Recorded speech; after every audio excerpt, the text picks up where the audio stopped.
21세기 보훈의 현재와 미래 강의가 있도록 하겠습니다. 박수로 맞이해 주시면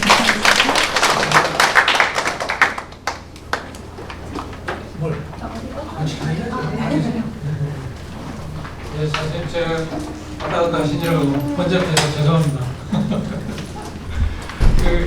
어쩔 수 없죠. 사실 목적을 이야기하면 제가 12주 강의를 오늘부터 내주 토요일 10시에 강의가 개설이 됐는데 실무자하고 안면도 없이 온라인으로만 계속 5만 얘기를 하다가 결론이 나서 사정이 이러니까 오늘 조금 어떻게 하자라고 말을 못 하겠더라고요.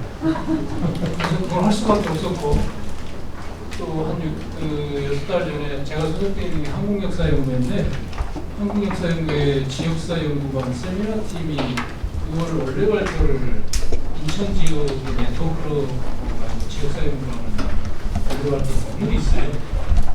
그 동기 중에 발표자 중에 한 분이 저하고 강연인데 토론해 줄 사람이 없으니 당신이 해야 돼. 앞으로 바쁘더라도 절대 토론을 바꾸면 안 되고 산다고 6개월 전에 찜을 해놨기 때문에 그 토론을 못한다고 말할 수도 없는 상황이 되어버렸어요. 그런데 이제 갑자기 뜩 뛰어들어가지고 5월달에 소개해줬다가 사장이니까 이렇게 됐습니다. 또 다행인 게 그래도 좀 번거롭지만 먼저 이렇게 우리 선생님께서 발표해 주시고 제가 좀 마음 편하게 올 수 있었습니다. 저는 역사학이고 오늘 저 발표를 해주신 김기봉 선생님이 대학교 후배입니다. 제가 예상컨대 제가 드라마 학회하고 연을 맺게 된 게 저분이 저를 끌어당겨서 원래 선배의 마음을 헐같아서 따르다 보니 제가 드라마 학회 2번째 발표를 하게 됐습니다. 보험과 관련해서 아마 이제 제 경력이 중에 하나가 국립기념관의 한국동물동산부 소장을 지냈고 여기마다 보니까 보험과 관련된 프로젝트가 있으면 드라마학회에서는 저한테 기회를 주시는 것 같아요. 고맙습니다. 공부할 기회를 줘서 정말 고맙습니다. 사실 이 주제는 저도 딴 시간에 한번 정리를 해야겠다라고 생각을 하고 있었습니다.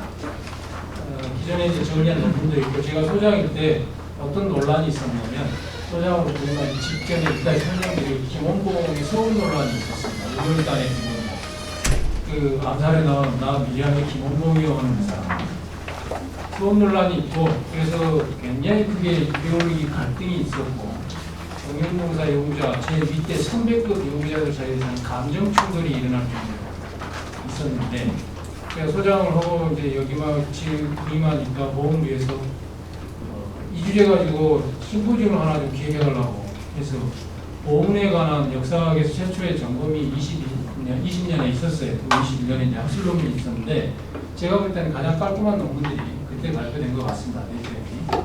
그 논문의 도움을 받았고 제가 또 마침 지금 현재 독립유공자 심사위원회 시스템이 1심이 3개 분과로 나눠져 있고 6심 위에 2심이 있거든요.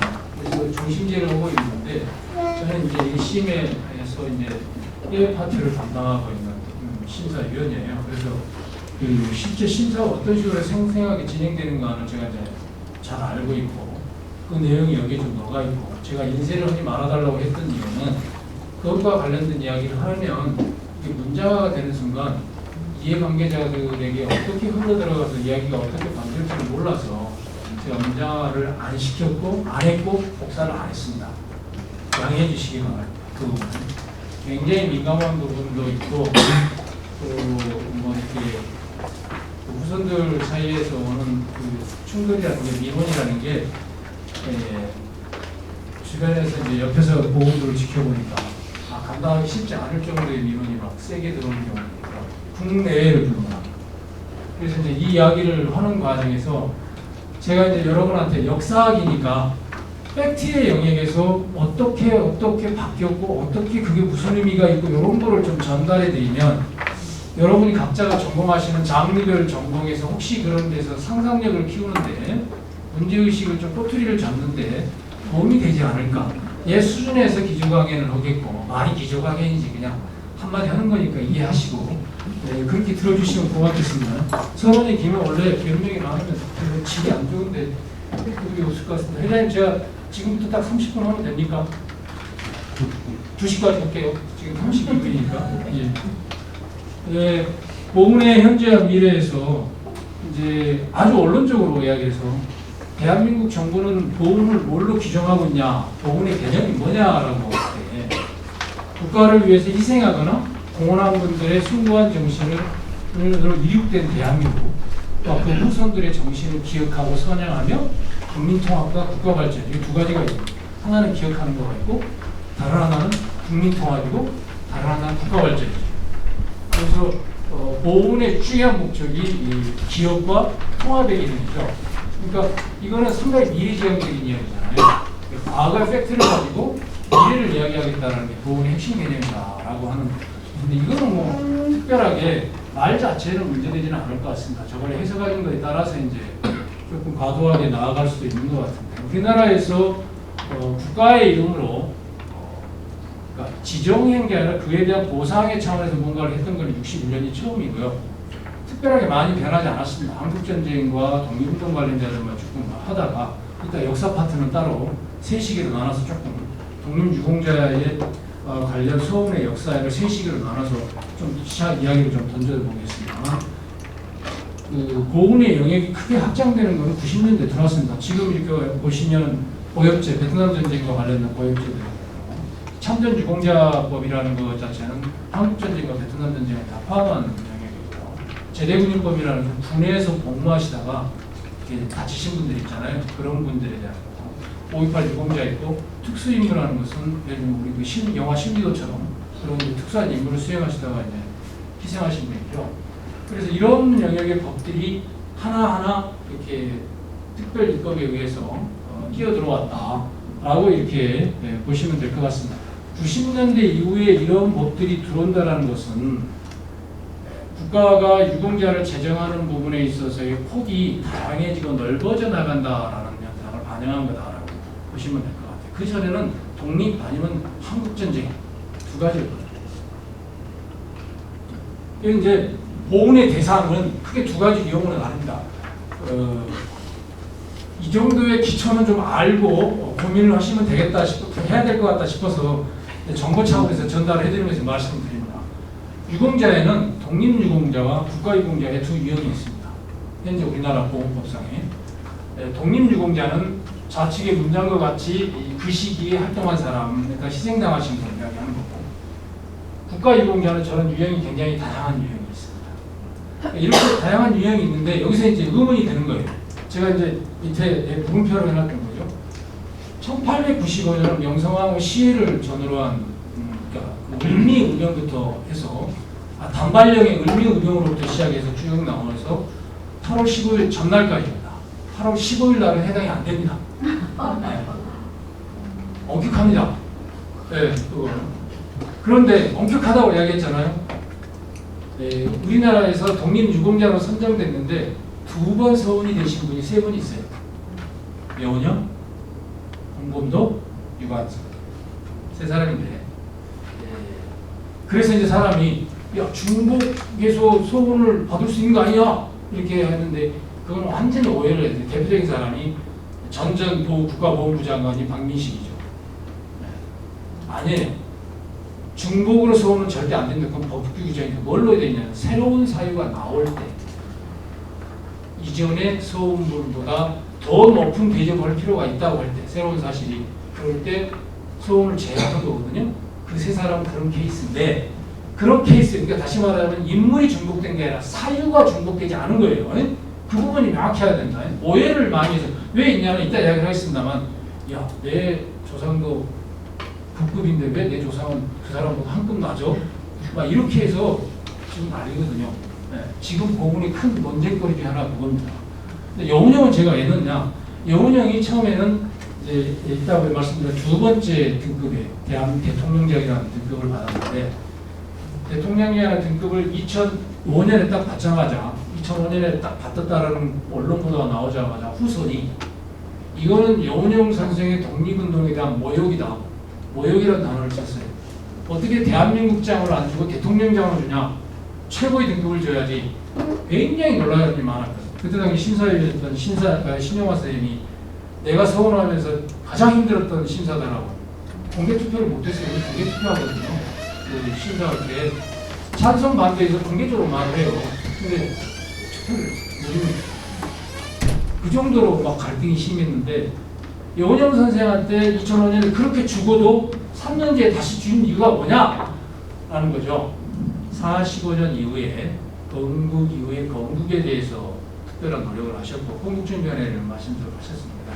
통일의 문제를 먼저 실천하셨다. 라고 하는 명분으로 훈장을 다시 서울을 주신 거예요. 그러니까 한 등급이 이제 올라가서 최고 등급이 된 거죠. 대한민국장이. 근데 문제는 저 저항이에요. 저 저항은 45년 8월 15일, 14일까지잖아요. 건국에 대해서 노력을 하셨다, 통일에 대해서 했다라는 것은 아니잖아, 시기적으로. 여기에 딜레마가 있습니다. 그래서 논란이 여전히 조금은 있어요. 그 정도. 두 번째, 국가유공자 관련해서 여러분 쭉 보시다 보면 4.19가 없잖아요. 유공자의 그 분리에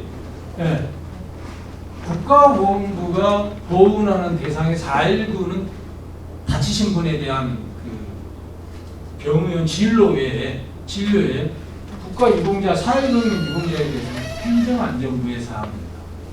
국가보훈부 사항이 아니에요. 저게 분리되어 있어요. 하나는. 두 번째. 자, 4.19 이후부터 민주화운동이 굉장히 많았고 그 중에서는 돌아가신 분도 계시고 크게 다치신 분도 분명히 계시잖아요. 그분들에 대한 유공자 지정이 안 돼 있죠. 다시 말하자면 우리 아까 이따 이제 그 김 선생님도 말씀하시겠지만 우리나라 보훈의 그 이데올로기 최대의 난점 중에 하나가 독립과 보훈과 독립과 호국과 민주를 어떤 식의 맥락에서 이어내서 설명해낼 것이냐라는 부분인데 그 부분에서 민주유공자 문제가 해결해야 될 과제. 작년에 민주당 주도로 법을 통과시켰는데 윤석열 전 대통령이 그걸 거부했죠. 그래서 국가유공자에 민주유공자를 넣느냐 마느냐의 문제가 앞으로 굉장히 큰 논란거리가 될 겁니다. 누구를 넣을 거냐? 왜 그러냐면 이제 저거를 그 재작년에 행안부에서 어떻게 할 것인가 준비 차원에서 발주 영역을 했던 팀이 중간 보고를 할 때 이제 제가 들어가서 심사하고 또 자문도 하고 이러는 과정에서 그 구체적으로 들여다보니까 이거는 잘못하면 완전 이연령 비연령이에요. 굉장히 폭이 다양하고 그래서 그런 데다가 이제 뭐가 있냐면 국가보안법 대상자들은 어떻게 할 거냐. 국가보안법으로 해서 감옥을 갔다 왔거나 희생당하신 분들 중에 억울한 분도 있겠지만 진짜 대한민국의 정체성을 흔든 사람도 있을 건데 그걸 어떻게 할 거냐. 안 하는 문제가 있어서 굉장히 복잡한 사안이 있더라고요. 어쨌든 작년에 민주당은 냈어요. 그래서 힘으로 밀어붙였어요. 난 잘 모르겠지만 어쨌든 그런 논란거리가 있어요. 그래서 향후에 저 두 가지 문제, 저 두 대상의 유공자 문제에 대한 정리의 문제가 보훈의 대상과 관련해서는 쟁점이 될 것이다 라고 하는 거예요. 미래와 관련된 이야기입니다. 자, 보훈이란 뭐냐? 법적으로 보훈의 대상은 뭐뭐다 누구누구다 했더니 이번에는 어떤 보상을 하느냐, 예우가 어떤 차원이냐라는 걸 잠깐 좀 보면 이쪽에는 보훈 보상 관련해서는 다양한 경찰로 지급하는 부분에 대한 영역이 구분이 되어 있어요. 그러니까 보시면 금방 이렇게 이름만 들어도 봐도 아실 거고요. 근데 옆에 보면 이제 훈포장이 있습니다. 훈장과 포장이 있는데 훈장이 12가지이고 포장이 12가지이고 각 훈장마다 5등급에 또 나눠져 있습니다. 그래서 우리나라에서 가장 높은 훈장은 무궁화 대훈장이고 두 번째로 높은 훈장이 건국훈장입니다. 건국훈장은 독립유공자들에게 주는 훈장이에요. 그래서 지금 현재 건국훈장은 그래서 건국훈장에는 저 5가지가 있습니다. 대한민국장부터 시작해서 애적장까지 쭉 있고 심사위원들은 판단을 할 때 이분은 대통령장, 이분은 대족장 이렇게 판단을 해야 돼요. 현장에서. 그래서 그거에 대해서 서로 위원회가 동의하고 1심, 2심을 거쳐서 그러면 그냥 되냐 안 해요. 또 그 행정안전부로 넘어가요. 행정안전부에서 다시 봐요. 그래서 이 절차가 승인 절차도 시간이 걸리지만 취소 절차도 그 반대의 역순이 또 필요하거든요. 굉장히 복잡하더라고요. 얘기하기 보니까 취소의 절차도. 어쨌든 건국훈장이 있고 포장에는 건국포장이 가장 높습니다. 그래서 독립유공자는 저 5단계의 건국훈장과 건국포장 그 다음에 건급 포장도 안 되는 뭔가 하신 분들이 있어요. 예를 들면 이제 제가 글로 쓰지 말아야 되겠다고 판단한 것 중 하나가 그거였는데 2019년 이후에 학생운동 참가자 가운데 하루라도 경찰의 유치장에 들어갔다 나온 사람은 서운을 하기로 정부가 방침을 바꿨어요. 학생의 입장에서 일제시대에 유치장 갔다 오는 거는 학생의 미래와 관련해서 굉장히 중요한 좌우하는 사실 그렇거든요. 못 가요 유학을 일본을 가고 싶어도 도항증을 안 주니까 너는 그 경력 있지 않냐 이래가지고 그런 게 있어요. 근데 뭐 하루 유치장 갔다 온 거 뭐 대단하냐고 우리 7, 80년대 생각해 보면 술 먹고 갔다 올 수 있는 게 유치장인데 뭐 이런 건데 웃기게 보잖아요. 근데 2019년 이후에 하루라도 갔다 오신 분은 주자 국가가 자기의 결단이 필요했던 상황 아니냐. 그래서 대통령 표창으로 대부분 많이 드려요. 그런 분들이 대부분 국내 학생운동 관련자들이나 3.1운동 관련자 중에 특히 많아요. 그러다 보니 이제 건국훈장 5개, 건국포장 하나, 대통령 표창에서 7단계가 있습니다. 독립유공자는. 그래서 저런 쪽이 많아진다는 건데 이제 그 다음에 이제 보상, 예우, 해고, 유령공감과 관련해서는 우리나라의 국가를 위해서 희생하신 분들 위해서 모셔놓은 공간이 총 12개가 있습니다. 처음 아시죠? 네. 현충원이 서울하고 대전에 있고요. 그다음에 홍군이라는 게 6개 지역에 있고, 그다음에 3.15 마산, 4.19, 5.18에서 민주묘지가 3개가 있어요.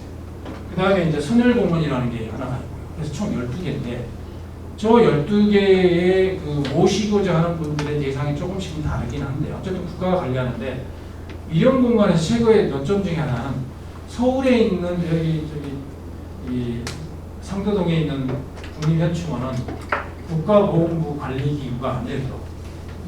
그것도 국방부 산하예요. 그러니까 이제 이것도 어쨌든 간에 국가가 보훈을 하기 위해서는 어떤 식으로든 행정을 통일하면서 체계화를 갖춰 나간다면 해결해야 할 문제겠죠. 그게 하나가 또 있는 거예요. 그래서 이름과 관련해서는 이제 단장은 그렇죠. 근데 이제 예를 들어서 이제 그 북에서 예전에 한번 그 남북 대화를 할 때 북측 관계자가 현충원에 방문한다고 했을 때 막 날벼란 적 있잖아요. 네. 어떻게 그 사람들이 와서 현충원에 와서 운영을 하고 계시냐. 자, 그런 문제는 또 미래의 문제니까 아직은 다가서는 문제는 아닌데 어쨌든 그런 문제도 앞으로는 분명히 충돌 사항이라는 겁니다. 이따 다시 이야기 드리겠습니다. 어쨌든 이런 공간과 관련해서 저런 문제가 존재한다. 독립유공자와 관련해서 이제 현황이 올해 3월 달까지 18,258명이 국가에게 서울을 받았습니다. 굉장히 적은 거예요. 얼추 통계상으로 한 300만 명 정도가 독립운동에 참가했다라고 학계는 이야기를 하거든요. 말도 못하게 적은 거죠. 그렇게 따져보면. 자, 그런 속에서 그나마 21세기에 들어와서 1년에 최소한 못해도 한 350명에서 많으면 600명 사이인데 그게 1년에 할 수 있는 서울 수준의 현재까지 그 정도로 일이 잘 진척이 안 되더라고요. 해보면 아무튼 그런 거고요. 그 다음에 7단계에 걸쳐서 훈장을 주고요. 서훈자 가운데 좀 독특하신 서훈자들 같은 우리나라 최초의 서훈자는 헐버트 박사입니다. 50년에 드렸던 이유는 이승만 박사가 저하게 됐지만 저분이 한국을 굉장히 사랑하신 분이에요. 죽어서 나를 한국에 묻어달라. 그래서 지금 양화진에 외국인 있잖아요. 거기 붙여 계세요. 근데 한국을 워낙 좋아해서 1949년에 한국의 정부 수립 6주년 기념 때 정부가 초청해서 오셨어요. 그때 나이가 86이었어요. 그때 비행기가 좋아봐야 얼마나 좋았겠습니까? 오셔서 일주일 만에 돌아가셨어요. 네. 그 한국 정부 초청으로 오셨는데 그래서 이제 한국에 돌아가시기 전에 나는 한국에 나를 묻혀달라고 그래서 양화진에 계시고 장제스에 아시다시피 중국에 있는 독립운동을 도와줬던 분이고요. 그리고 이제 일본인으로서는 최초로 2004년에 후세 다스지라는 분이 변호사시거든요. 우리 독립운동가들을 변론을 많이 해주셨어요. 일본인은 최초였을 때 우리나라가 한국이 일본인에게 훈장을 준 굉장히 특이한 사례입니다. 그 다음에 이제 가네코 후미코 후세다스 씨가 변론했던 대표적인 일본 여성 중에 하나의 가네코 후미코. 저 때는 죽을 당시에는 무국적자였습니다. 어쨌든 일본 사람이고. 그다음에 이제 제가 이동인을 넣었던 거는 사회주의자라고 이야기되어지는 가운데 최초의 서훈을 받은 사람입니다. 이제 90년대의 변화를 조금 시사받을 수 있는 대목이죠. 근데 사실은 엄밀히 말하면 이동희가 본인이 그러니까 대한민국 임시정부 초대 국무총리를 지낼 정도의 사람인데 서원을 못 받은 결정적인 이유는 그 사람 사회주의자이기 때문에 못 받았거든요. 근데 서원을 받은 이유는 사회주의자에 대한 서원이 완화되었기 때문에 받은 게 아니고 초대 국무총리라는 것 때문에 받은 거예요. 엄밀히 말하면.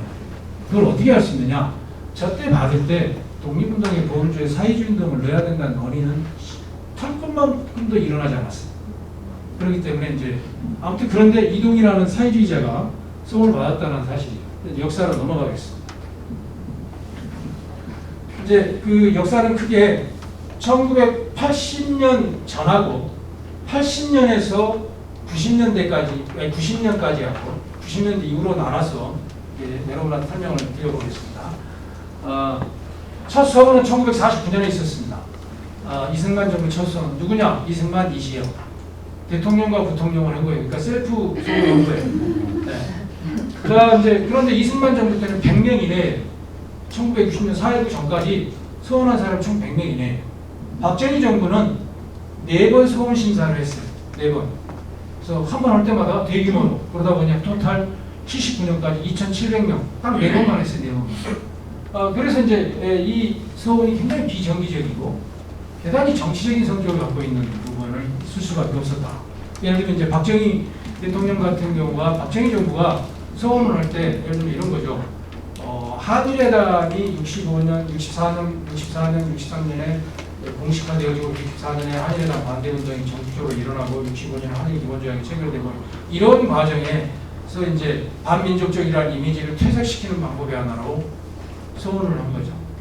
그래서 62년, 63년에 서원을 해요. 3.1절 때. 3.1절 때 서원을 하는데 그래서 그 62년, 63년 3.1절 기념사에서 독립운동가에 대한 칭송의 문구는 하나도 없어요.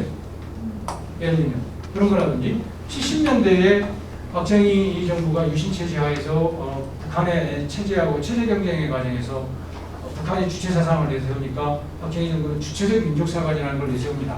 저 같은 세대는 그 주체적 민족사관에서 만들어진 교과서를 가지고 중고등학교를 다녔어요. 그런 건 세대죠. 그럴 때 정작 독립운동가 한 명도 교과서에 이름 나오는 사람도 독립운동가로 서원을 안 했어요. 굉장히 모순된 행동을 한 거예요. 그런 시기였다. 그리고 독립운동가 방식이 그때까지만 해도 독립운동 하시는 분들이 많이 살아계셔가지고 이런 거죠. 쟤 나랑 같이 했어. 사인해주고 막 이런 식으로. 그러니까 이제 거기에 약간 이제 이렇게 뻥튀기가 있고 없는 사람이 들어가고 막 이런 것도 있겠죠. 그런 문제가 생기기도 하고 활동했던 것도 생각보다 급이 높게 막 서원이 돼 있고 막 이런 경우도 있고 이런 일이 벌어지는 경우가 있어요. 그래서 82년도 처음으로 학자가 참여해요. 독립운동사 연구자라고 학계에서 인정하는 학자가 80년 처음 참여해요. 그래서 학자들은 안면을 보고 하는 게 아니라 자료를 보고 할 거 아니에요. 그러니까 자료를 가지고 독립운동 유공자 심사가 80년 처음이에요. 이때부터 사실상 정기적으로 일어나다가 89년에 약간 좀 파격적인 심사가 있습니다. 김규식이나 조소왕, 예를 들면 김규식은 대한민국 임시정부의 부주석이었습니다. 조소왕은 대한민국 임시정부의 건국강령을 제정하신 분이에요. 그러니까 굉장한 외무부장, 어디 같으면 외교부 장관을 지내시는 분입니다. 그렇죠? 자, 저런 분들이 89년에 서원을 받았어요. 왜 저렇게 늦게 받았을까? 저분들은 한국전쟁 때 다 납북되십니다. 그래서 애국열사는 북한의 이제 능이 혁명열사는과 애국열사는 두 가지가 있거든요. 김일성을 중심으로 한 빨치산들이 죽으면 혁명열사람으로 가요. 민족주의 계열 쪽 사람들은 죽으면 애국열사람으로 가요. 근데 둘 다 가면 북한에서 다 괜찮은 거예요. 근데 아무튼 애국열사람으로 갔어요. 갔으니까 정부에서는 안 된다. 납북에다가 거기 묻혀 있는데 그래서 그동안 서원을 못 하겠던 거예요. 그래서 갑자기 89년에 서원이 돼요. 그리고 90년에 저기서 말하는 연좌제란 뭐냐면 내가 독립운동 했는데 내 자식놈이나 내 동생놈이 해방 이후에 좌익 운동을 해.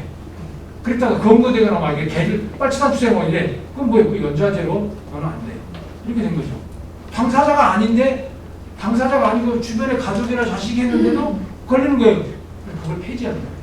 자, 89년, 90년에 이 패턴은 동서독이 통일되어지고 사회주의 소련이 몰락해 나가는 이러한 동유럽의 공산주의의 붕괴 과정과 맞물려 있고 더불어서 노태우 정부의 국방정책과 맞물려 있습니다. 조금이라도 완화하려고 하는 부분에서 그러면 맞물려 있는 선택이다. 91년에 처음으로 그동안에는 내 아들, 내 아버지, 내 어머니에 대한 소원 신청을 한 사람에 대해서만 심사를 했어요.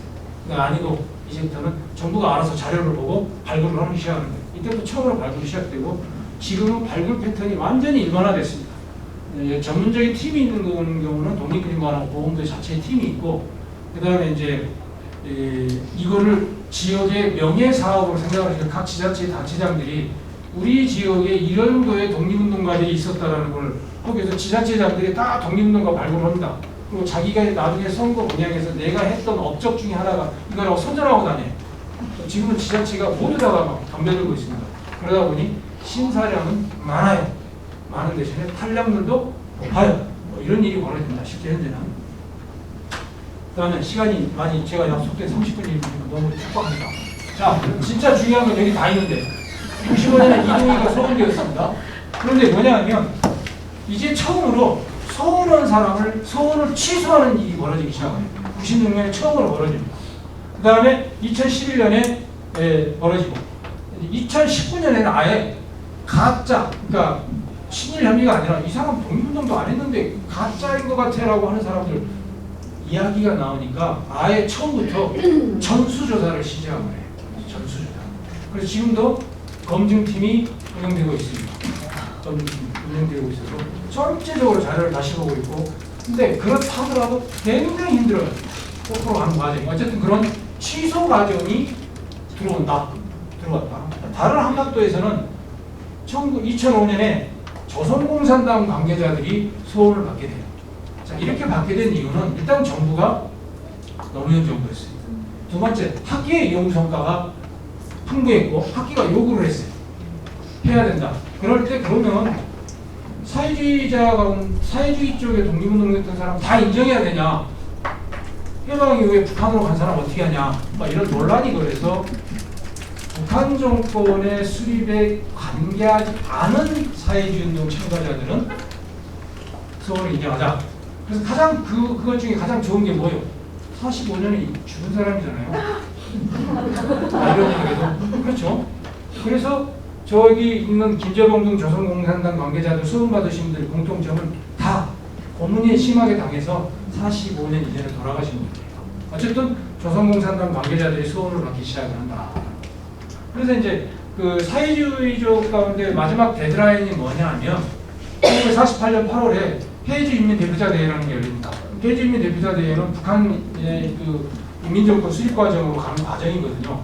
해방 이후에 사회주의운동을 했더라도 거기 대회에 참여하지 않고 한국전쟁 이후에 북으로 가지 않았으면 소원이 되는 케이스가 있습니다. 근데 그 두 해주인민대표자의 이름 나오면 잘해주세요. 네. 무조건 카트 나옵니다. 그게 현재 굉장히 한국 사회에 적용되는 강력한 룰입니다. 자, 그 다음에 이제 2018년에 여성 독립운동가를 26명을 허은 여사를 비롯해서 선정을 했다는 거고, 그해 앞서 말씀드린 김원봉의 소원 논란이었죠.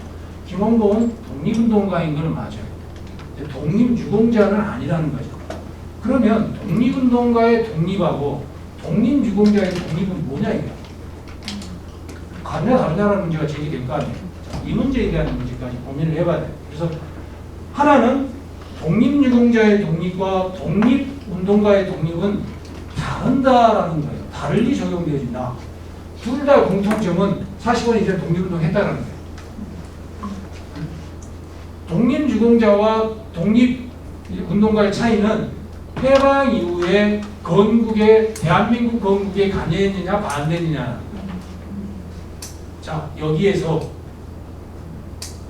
독립의 개념에 차이가 존재하죠. 편차가 존재하죠. 자, 이 문제가 어떻게 풀어갈 거냐. 이 문제는 이론적으로 풀 수 있는 성격은 저는 아니라고 보고 있습니다. 하나, 두 번째, 사회주의자들에 대한 소운이 시작되면서 독립운동이라는 범주가 엄청나게 확장된 거예요. 왜 그러냐면 여러분은 기억하실지 모르지만 저는 역사학자로서 교과서 분석도 하는 게 제 연구 주제니까 1973년, 74년에 제3차 교육과정에서 만들어진 국정국사교과서에 보면 사회주의자들은 내지는 사회주의 운동은 반민족적이다라고 써 있어요. 교과서의 문장에 그런 멘트가 들어있는 교과서에 시선을 갖고 있는 정부에서 독립운동의 범주를 넣을 수 없는 거잖아요. 근데 2000년에 들어와서 그걸 독립운동을 집어넣은 거예요. 그러다 보니 독립운동의 범주가 확장돼 나가는 양상을 갖고 있다. 그러면 향후에 이게 어디까지 확장될 수 있겠느냐라는 문제는 또 다른 정치의 영역과 연구의 영역일 거라고 저는 생각을 합니다. 두 번째, 여성 독립운동가에 대한 소원은 어떤 의미가 있냐면, 저거는 정부가 제기하는 문제에서 굉장히 적절했던 문제인데, 그동안에는 검거의 기록, 검찰이나 경찰에, 그 다음에 신문에 보도된 기록, 이게 아니면 인정을 안 했어요. 근데 여성의 입장에서는 가정의 중심을 잡아주면서 가족의 구성원들이 독립운동에 몰두할 수 있도록 해주는 것에 대해서 인정을 해줘야 할 필요가 있는 거 아니냐? 그것도 라고 해서 여성 독립운동가를 그 맥락에서 인정을 해준 거예요. 허은 여사는 뭐 총리고 이런 것도 없고 길거리에 나와서 유미를 뿌린 적도 없는 거예요. 그런데 집에 10명의 독립운동가가 있어요. 남편, 샤아주부지부터 시작해서 시동생까지 다. 그렇게 있어요. 허은 여사 집안이 그래요. 네. 그러다 보니 이분이 중심을 잡아줬기 때문에 그게 가능한 거 아니겠느냐. 실제 그러거든요. 회고록에 보면. 그래서 인정해줘야 한다. 그러다 보니 뭐예요? 독립운동의 범주가 확장되게 젠더의 문제는 아닌 것 같아요. 그럼 부분을 이렇게 분명히 확장시켜줄 필요가 있는 거예요. 그래서 어쨌든 간에 남성 중심의 독립운동가 선정 방식이 바뀌어나가는데 매우 중요한 전환점으로 이해할 필요가 있겠다. 그 다음에 이제 최근에 와서 쟁점되어지는 게 하나가 뭐냐면, 처음에 친일하다가 처음에 항일하다가 나중에 친일한 사람은 어떻게 할 거냐. 저 서울 취소한 사람들은 전부가 다 이 케이스예요. 그래서 21세기에 들어와서 심사할 때 선항일 후 친일은 무조건 서울을 취소한다라는 게 완전히 정착되어 있고 누구도 이제 이해를 알지 않아요. 제일 이해를 심하게 단 사람이 김성수 집안이었어요. 지금까지. 소송까지 했습니다. 그래서 2018년에 그래도 아니다라고 해서 서울이 취소됐거든요. 근데 아무튼 그랬어요. 그런데 문제는 선 친일 후 항일인 경우에요. 선 친일 후 항일인 경우는 어떻게 할 거냐. 사례가 있어요. 네. 그건 지금도 놀란 거예요. 케이스 바이 케이스로 봐야 되는 거 아니냐. 아니, 항일을 친일을 했는데 좀 끈아풀이나 하고 그러다가 좀 열심히 활동하고 쫙 희생했으면 모르겠는데, 오간대자고는 막 친일을 했다가 갑자기 독립운동을 이거 어떻게 해야 되지? 이게 문제가 남는 거잖아요. 그러다 보니 그 문제가 지금 정리가 정착이 안 돼 있어요. 굉장히 논란거리가 심합니다. 그래서 이제 그런 게 하나가 있어서 이런 문제들이 하나하나 정립돼 나가는 게 결국은 독립과 호국과 민주의 영역을 풀어나가는 문제의 핵심일 건데, 저는 그거의 가장 큰 장벽은 분단이라고 봐요. 분단 문제가 분단이 유연화되어 나가는 과정을 거친다면, 분단의 장벽이 완화된다면, 내지는 긴장 완화를 통해서 화해 협력으로 국면으로 간다면 조금 달라질 수 있지 않을까라고 하는 게 제 생각입니다. 예를 하나 들어볼까요? 예를 하나 들어보겠습니다. 마지막 거예요. 서울과 국가 주권의 관계입니다. 자, 지금 우리나라가 독립유공자 서운하죠. 중국도 항일 열사인 있거든요. 그거 굉장히 중요해요. 옆에 조선족 쪽에 가면 만주에서 일본군하고 싸우다가 죽은 사람이 3,000명이 넘어요. 그 명단이 쫙 있어요. 자, 북한에도 현재까지 확인되어 있는 혁명열사랑과 애국열사랑이 있는 사람이 270여 명 돼요. 현재까지 데이터로 나만이 확보하고 있는 데이터가. 자, 그런데 중복 포상이 될 수 있잖아요. 어떻게 할 거예요? 보세요. 예를 들면 연변 조선족의 사람이 열사가 있는데 그 사람의 후손이 중국 정부로부터 인정을 받았어. 근데 우리 정부에서 야, 니네 할아버지, 아버지 우리가 서운할게 서운했어. 그럼 무슨 문제가 되냐면 보상의 문제가 생겨요. 한 달에 얼마씩 지원해 주거나 가끔 가다가 여행도 보내주거나 뭐 이런 게 있단 말이에요. 그다음에 학자금도 지원해요. 이중으로 받는 걸 문제, 이거 어떻게 풀어야 돼요? 이 문제가 제기가 될 수밖에 없습니다. 앞으로는 화해의 국면으로 가면 그 문제는 정말 본격적으로 떠오르는 문제가 될 겁니다. 왜 그러냐면 요 몇 년 사이에 30년대 40년대 중국 공산당에서 게릴라 투쟁하다가 죽은 사람도 소원을 하자라고 하는 게 일반적인 흐름으로 정착돼 있어요. 제가 소속되어 있는 국가가 뭐예요?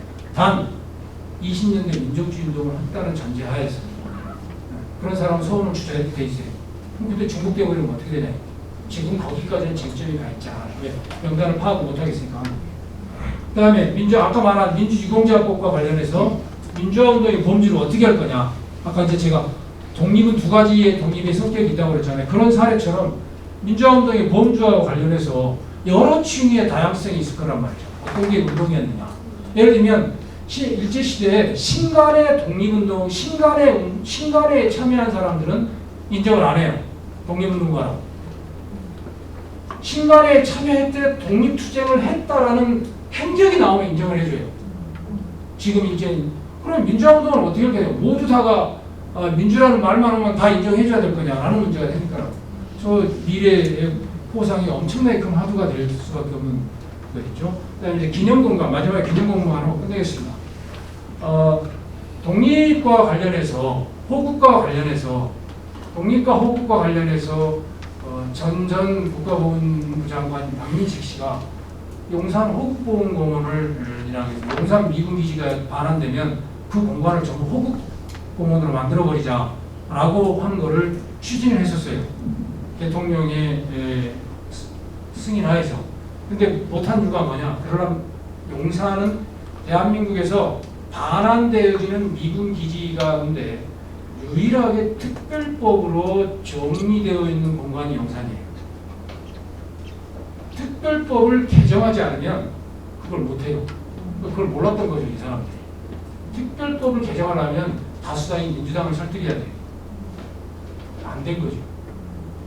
근데 저런 식으로 호국공원의 이용 공간을 가지려고 하는 것을 어떻게 볼 거냐, 특히 용산이라는 공간에.